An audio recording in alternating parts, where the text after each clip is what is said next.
অগ্রণী ব্যাংকে আমার লকার, আর একটা ব্যাংকে পূবালী ব্যাংকে। সে পাকিস্তান আমল থেকে গহনাগাটির লকারই আমি রাখি, আমরা রাখতাম, এটা আমাদের পারিবারিক সবার। 1981 সালে আমি যখন ফিরে আসি, জিয়াউর রহমান যখন বেঁচে ছিল আমাকে কিন্তু 32 নম্বরে ঢুকতে দেয়নি। জিয়া যখন নিহত হলো এরপরে সাত্তার সরকার অর্থাৎ বিএনপি সরকার ক্ষমতায় 12 জুন 32 নম্বর আমার কাছে হস্তান্তর করবে। ধুলাবাড়ি ময়লার সমস্ত ভরা জায়গা, রক্তের দাগ সব ওখানে। আমার কাছ থেকে সই করালো 72 পাতা, বললাম আমি আইনজীবী দ্বারা করবো, বাড়িতে তো মার্ডার হয়েছে, না সেটা হবে না। তারপরে প্রচার, কত শতভরি সোনা দানা পাওয়া গেছে, এই পাওয়া গেছে, হ্যাঁ পাওয়া তো যাবে, আমরা তো ভেসে আসা পরিবার না। আজকে আবার অগ্রণী ব্যাংকে তালা ভেঙেছে, কেন তালা ভাঙলো? চাবি তো আমার কাছে, আমি তো এখনো জীবিত আছি। আমি যেখানে এখনো জীবিত আছি আর মামলায় কেবল একটা রায় দিয়েছে, এই রায়ের সব ধাপ তো শেষ হয়নি, তার আগে কেন হাত দেবে? এটা তো ডক্টর মোহাম্মদ ইউনূসের ব্যাংক ডাকাতি, সে লোক যে ব্যাংক ডাকাতি করছে, সেখান থেকে সব সোনা দানা বের করে এত ভরি, আমরা হ্যাঁ ভরি তো থাকবেই। সেখানে আমার দাদি, নানি, আমার মা, কামালের বিয়ে হয়েছে, কামালের বউয়ের গহনা, জামালের বউয়ের গহনা, এমনকি পুতুলের বিয়ের পরে তার কিছু গহনা সবই তো ওখানে রাখা ছিল।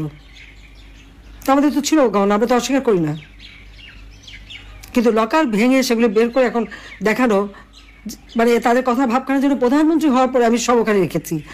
আমি চ্যালেঞ্জ দিচ্ছি যে প্রধানমন্ত্রী হওয়ার পরে কবে আমি অগ্রণী ব্যাংকে যে লকার খুলে এসেছি আর জিনিস রেখে এসেছি, সেই লগবুক বের করা হোক, দেখা হোক।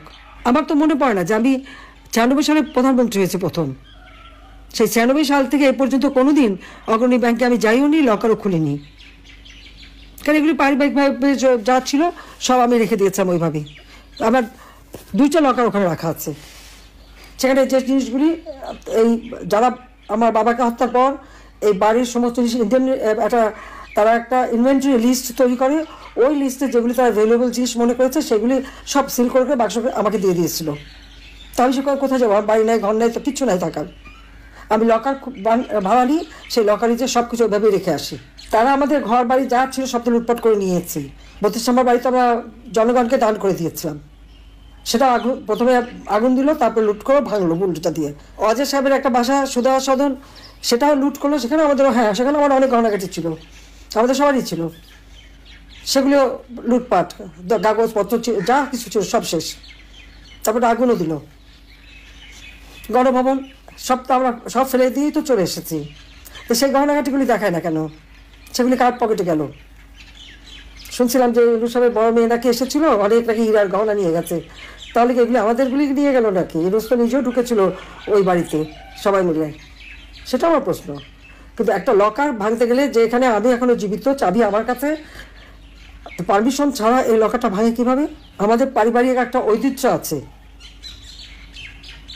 এবং আমাদের অবশ্যই পারিবারিক সমস্ত সম্পদ নিশ্চয়ই ছিল, আছে। আমার নানির যত গহনাগাটি ছিল, এখন ওখানে সে গহনাগুলি দেখাক, অনেক পুরোনো আমলের গহনা। এখন শুরু করছে যে ওখান থেকে নাকি সব নাকি ওখানে রেখে আসছি। সেখানে আমি সব দেশবাসীকে আপনাদের মাঝেই বলতে চাই যে লাস্ট কবে গেছে আমি লকার খুলেছি আর কবে কি রেখেছি, ব্যাংকে কিন্তু ওগুলো হিসাব থাকে, সেটি দেখে যেন কথা বলে। তারা একের পর এক বাবা মা ভাই সব কেড়ে নিয়েছে, বাড়িঘর তারাও নিয়ে নিচ্ছে।